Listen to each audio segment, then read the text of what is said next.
Class 1 polity. हम पढ़ेंगे इसमें कॉन्स्टिट्यूशन के बारे में। तो पहले के टाइम में एगैलिटेरियन सोसाइटी हुआ करती थी। एगैलिटेरियन सोसाइटी का मतलब होता है equal status. There was no private property, they lived in caves, no rich or poor, everyone is equal. तो पहले इक्वल स्टेटस हुआ करता था, किसी की अपनी प्राइवेट प्रॉपर्टी नहीं हुआ करती थी, हर कोई केव्स में रहता था, कोई रिच और पुअर नहीं था, हर कोई इक्वल था। देन उसके बाद हिरार्कियन सोसाइटी डेवलप हुई। वो कैसे हुई? डिस्कवरी ऑफ आयरन के बाद। जब डिस्कवरी ऑफ आयरन हुआ तो ऐसे धीरे धीरे पीपल जो है became the landlords by controlling the land.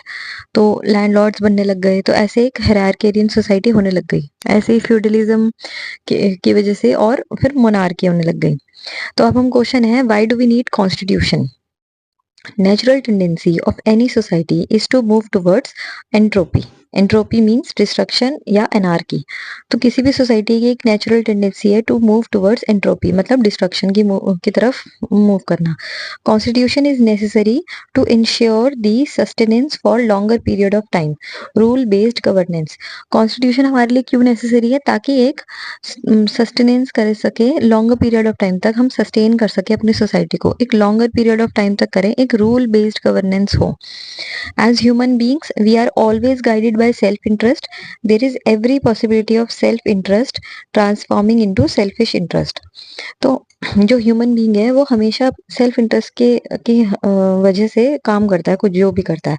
तो इसकी हर तरीके की पॉसिबिलिटी है कि ये जो सेल्फ इंटरेस्ट है ये सेल्फिश इंटरेस्ट में ट्रांसफॉर्म हो जाए। सेल्फिश इंटरेस्ट का क्या मतलब हुआ? कि दूसरों को एक्सप्लॉइट करना, मैनिपुलेट करना, चीट करना अपने बेनिफिट के लिए। तो it can lead to exploitation, manipulation and cheating of others. It can result in entropy. तो जब सेल्फिश इंटरेस्ट में तब्दील हो जाएगा तो इसकी वजह से एक्सप्लॉइटेशन, मैनिपुलेशन या चीटिंग होगा, और जिसकी वजह से एंट्रोपी होगा, मतलब डिस्ट्रक्शन ऑफ सोसाइटी होगा। अब सारे लोग अगर ऐसे हो जाएंगे तो ऑब्वियसली सोसाइटी कैसे सस्टेन कर पाएगी? वो डिस्ट्रक्शन की तरफ टुवर्ड जाएगी। तो इसलिए हमें कॉन्स्टिट्यूशन की जरूरत है। अब हम देखेंगे कॉन्स्टिट्यूशन आखिर है क्या। What is a constitution? It is defined as the set of laws, rules, and regulations to ensure rule based governance. It can also be defined from a much wider perspective, as rightly pointed out by Jawaharlal Nehru, first Prime Minister of Independent India.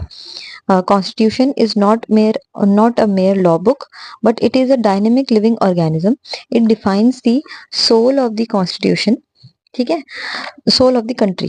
तो हमने क्या define करा है constitution को? कि एक set of laws है, set of laws, rules and regulations है, जिसकी वजह से हम इंश्योर करते हैं एक रूल बेस्ड गवर्नेंस को। अब जवाहरलाल नेहरू जी ने कहा था कि ये सिर्फ एक लॉ बुक नहीं है, एक रूल बुक नहीं है, इसको हम एक वाइडर पर्सपेक्टिव से देख सकते हैं।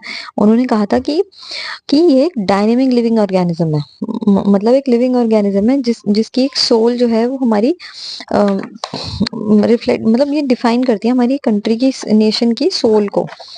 It reflects the wishes, aspirations, needs, desires and demands of the people of the country. It defines the relationship between the state and its citizens. ये रिफ्लेक्ट करती है विशेस को, एस्पिरेशन को, जो हमारे लोगों की डिमांड्स हैं, नीड्स हैं, डिजायर्स हैं, इन सब चीज़ों को अपने अंदर समाई हुई है हमारा कॉन्स्टिट्यूशन। और हमारे जो स्टेट है, स्टेट मतलब जो भी गवर्नमेंट है और सिटीजन के बीच का जो रिलेशनशिप है वो भी कॉन्स्टिट्यूशन ही डिफाइन करता है कि किस तरीके का रिलेशनशिप रहेगा। It defines the functions, responsibilities and duties of the state. फिर ये हमें ये भी डिफाइन करता है कि कि हमारे जो गवर्नमेंट होगा, जो स्टेट, जो हमारी गवर्नमेंट है जो रूल कर रही है, उसका फंक्शन कैसे चलेगा, उसकी रिस्पॉन्सिबिलिटीज क्या है, उसकी ड्यूटीज क्या है, वो भी हमारा कॉन्स्टिट्यूशन डिफाइन करता है। It also provides information about the rights of citizens. ये हमें इंफॉर्मेशन भी बताता है राइट्स ऑफ सिटीजन्स के बारे में, कि सिटीजन्स को प्रोटेक्ट करने के लिए भी हमारा कॉन्स्टिट्यूशन करता है। Relationship between various organs of state is also defined by the constitution. और जितने भी अलग अलग स्टेट्स हैं, ऑर्गन ऑफ स्टेट है हमारे, लेजिस्लेचर, एग्जीक्यूटिव, जुडिशरी, उसके इन तीनों के बीच का क्या रिलेशनशिप रहेगा वो भी हमारा कॉन्स्टिट्यूशन डिफाइन करता है। अब नेक्स्ट क्वेश्चन आता है, why we need a written constitution? अभी तक तो रिटन क्यों? क्योंकि बहुत सारे मतलब जैसे यूके में रिटन कॉन्स्टिट्यूशन नहीं है, सीरीज ऑफ डॉक्यूमेंट्स है, तो हमें रिटन कॉन्स्टिट्यूशन क्यों चाहिए? Constituent assembly discussed in great detail about the need for a constitution. It was ultimately decided that India will have a written constitution for the following reasons. हमारी constituent assembly ने बहुत अच्छे खासे detail में discuss किया था कि हमें रिटन कॉन्स्टिट्यूशन क्यों चाहिए, एक कॉन्स्टिट्यूशन क्यों चाहिए। तो इसके कुछ कुछ रीजंस हैं। फर्स्ट है, in its 500 years of existence India never experienced democracy, people never enjoyed any fundamental rights. It was felt that a written constitution would protect and promote the fundamental rights of the citizens. हमारे जो India है वो एक बहुत ancient country है, ये तो हमको मालूम है। 5000 years ऑफ एग्जिस्टेंस से हमने कभी डेमोक्रेसी को एक्सपीरियंस नहीं करा, कभी मोनार्की, हमेशा हम किसी ना किसी के रूल के अंदर रहे हैं, तो हमने कभी डेमोक्रेसी को एक्सपीरियंस नहीं करा। तो इसलिए हमने कभी अपने फंडामेंटल राइट्स को एंजॉय नहीं करा। तो इसलिए हमें एक रिटन कॉन्स्टिट्यूशन चाहिए ताकि वो हमारे फंडामेंटल राइट्स, जो सिटीजन्स के फंडामेंटल राइट्स है, उसको प्रोटेक्ट कर सके, प्रमोट कर सके। एक तो ये हमारा ये रीजन हो गया first. Second reason is there is every possibility of future generations taking the country back to dictatorship. In order to prevent emergence of dictatorship and also to protect and promote the rights of citizens, a written constitution was necessary. अब ये मतलब पूरी possibility है कि जो future generations है, जब वो आएगी तो कंट्री जो है वो दोबारा डिक्टेटरशिप के टूवर्ड्स जा सकती है, हमारी फ्यूचर जनरेशन टेकअप कर सकती है। तो इस चीज को प्रिवेंट करने के लिए, प्रिवेंशन ऑफ डिक्टेटरशिप, ठीक है, prevention of emergence of dictatorship को प्रिवेंट करने के लिए हमें अपने राइट्स ऑफ सिटीजन्स को प्रोटेक्ट करने के लिए एक रिटन कॉन्स्टिट्यूशन चाहिए। तो पहला तो राइट्स को प्रोटेक्ट करने के लिए, दूसरा इमरजेंस ऑफ डिक्टेटरशिप को प्रिवेंट करने के लिए। थर्ड पॉइंट है, Indians were treated as second grade citizens by the Britishers in their own country. They were not given basic human rights also.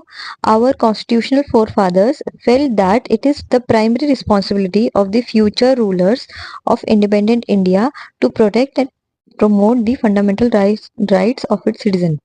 It is possible only with a written constitution.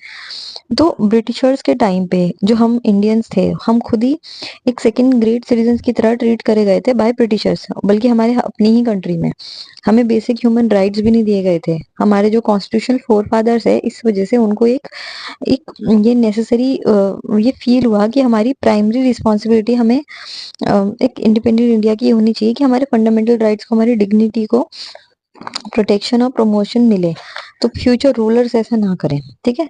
तो इसलिए एक need रही हमारी written constitution की। अब हम देखेंगे important features of our constitution.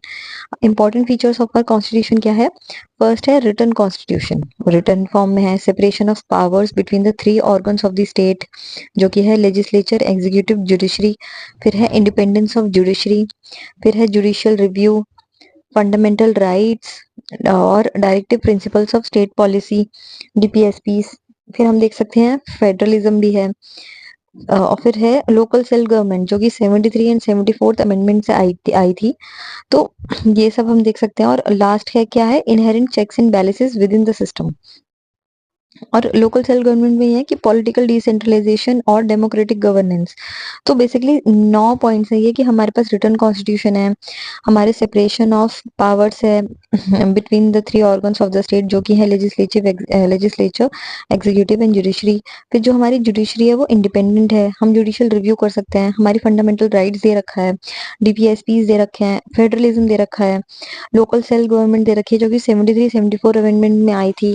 फिर हम एक क्या है? इनहेरेंट चेक्स एंड बैलेंसेस है, मतलब कोई एक पावर को सुपीरियर पावर नहीं कर रखा है, तीनों जो है वो एक दूसरे का इनहेरेंट चेक्स एंड बैलेंसेस कर सकते हैं।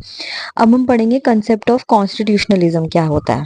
तो थॉमस हॉब्स जो थे, उन्होंने, उनकी बुक थी लेवियथन। तो वो एक ब्रिटिश पॉलिटिकल फिलोसफर हैं। लेविथन क्या है? ग्रीक मैथोलॉजी है जिसमें power to eat his own creation है।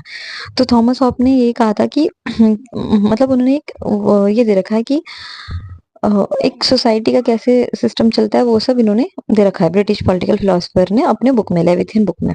तो आगे हम देखते हैं, relationship between state and citizen is a two person zero sum game. अब चाहे कोई भी, जैसा अगर स्टेट जितनी जितनी पावरफुल होती रहेगी, उतने उतने राइट्स ऑफ सिटीजन कम होते रहेंगे। क्यों? क्योंकि relationship of state and its citizen is a two person zero sum game. फिर है constitutionalism is a political philosophy that emphasizes the importance of a constitution in governing and limiting the powers of the government. तो constitutionalism आखिर है क्या? ये एक political philosophy है जो इम्फेसाइज करता है इम्पोर्टेंस ऑफ कॉन्स्टिट्यूशन को, ताकि हम लिमिट कर सकें और गवर्न कर सकें पावर ऑफ गवर्नमेंट को, क्योंकि गवर्नमेंट ना आर्बिट्री कुछ भी कर सकती है, गवर्नमेंट मोस्ट पावरफुल हो जाएगी। तो उसमें भी हमें एक लिमिट लगानी पड़ेगी। वो कैसे लगाएगा? कॉन्स्टिट्यूशनलिज्म की उससे लगाते हैं कि हमारा कॉन्स्टिट्यूशन की इम्पोर्टेंस को दिखाता है गवर्न करने के लिए, लिमिट करने के लिए पावर्स ऑफ गवर्नमेंट को। It promotes the idea that government authority should be defined, limited and regulated by a constitution which serve as the supreme law of the land. ये जो कॉन्स्टिट्यूशनलिज्म जो है पॉलिटिकल फिलॉसफी, ये emphasise करती है इस idea को कि जो गवर्नमेंट अथॉरिटी है उनमें भी एक लिमिट लगनी चाहिए, उनकी भी पावर की डिफाइन पावर होनी चाहिए और उनको भी रेगुलेट करना चाहिए बाय कॉन्स्टिट्यूशन। कॉन्स्टिट्यूशन जो है वो supreme law of the land है, क्योंकि constitutionalism is rooted in the belief in the rule of law, which means that government action should be governed by established legal principles and norms rather than arbitrary decisions or the will of individuals in power. तो constitutionalism जो है ना, इसका ये belief है कि rule of law होना चाहिए। रूल ऑफ लॉ मतलब इक्वालिटी हो जाता है कि मतलब लॉ अबव एनीवन। ओके, तो इसका मतलब ये है कि गवर्नमेंट एक्शन जो है उसको भी गवर्न करना पड़ेगा, जैसे कोई भी आर्बिट्री डिसीजन ना ले सके। जो भी अगर गवर्नमेंट पावर में है, एक लीगल प्रिंसिपल्स होना चाहिए, नॉर्म्स होना चाहिए। तो ये हमारा कॉन्स्टिट्यूशनलिज्म बताता है। अब हम देखेंगे की प्रिंसिपल ऑफ कॉन्स्टिट्यूशनलिज्म क्या है। Key principles of constitutionalism include rule of law. पहला, government and individuals are bound by the law and laws should be applied consistently and fairly. तो पहला हमारा हो गया rule of law. Rule of law क्या होता है कि गवर्नमेंट है और इंडिविजुअल्स जो है वो सब बाउंड बाय द लॉ होते हैं। लॉज जो है वो सब में इक्वली और कंसिस्टेंटली और फेयरली अप्लाई होते हैं। सेकेंड है limited government. The powers of government are restricted by the constitution, which sets out the framework for governance and protects individuals' rights and freedoms. तो क्या है कि एक लिमिटेड गवर्नमेंट होनी चाहिए, मतलब जो भी पावर्स ऑफ गवर्नमेंट है वो रिस्ट्रिक्टेड होनी चाहिए कॉन्स्टिट्यूशन के थ्रू, और जो एक फ्रेमवर्क लेआउट कर दे कि गवर्नेंस कैसे होनी चाहिए, इंडिविजुअल्स के राइट को प्रोटेक्ट करे और फ्रीडम को भी प्रोटेक्ट करे। थर्ड है separation of powers. Separation of power क्या है? To prevent any one branch from becoming too powerful. की सेपरेशन ऑफ पावर होनी चाहिए क्योंकि कोई भी एक ब्रांच ज्यादा टू पावरफुल ना हो। जैसे एग्जीक्यूटिव अभी ज्यादा पावरफुल हमें लगती है तो वो ना हो, ऐसे चेक्स एंड बैलेंसेस हो। और फोर्थ पॉइंट हमारा यही आ गया, checks and balances. Each branch of government has the ability to limit the powers of the other branches, thus ensuring a system of accountability and preventing abuse of power. तो हर एक branch of government की, जो कि legislature, executive, judiciary है, उनमें ability है limit करने की पावर को अदर ब्रांचेस की, ताकि एक इंश्योर कर सके अकाउंटेबिलिटी को और अपनी पावर को अब्यूज करने का भी हम बचा सकें। तो ये चार फीचर हो गए। की प्रिंसिपल्स ऑफ कॉन्स्टिट्यूशनलिज्म क्या हो गया? पहला रूल ऑफ लॉ, दूसरा limited government, third separation of powers and fourth checks and balances.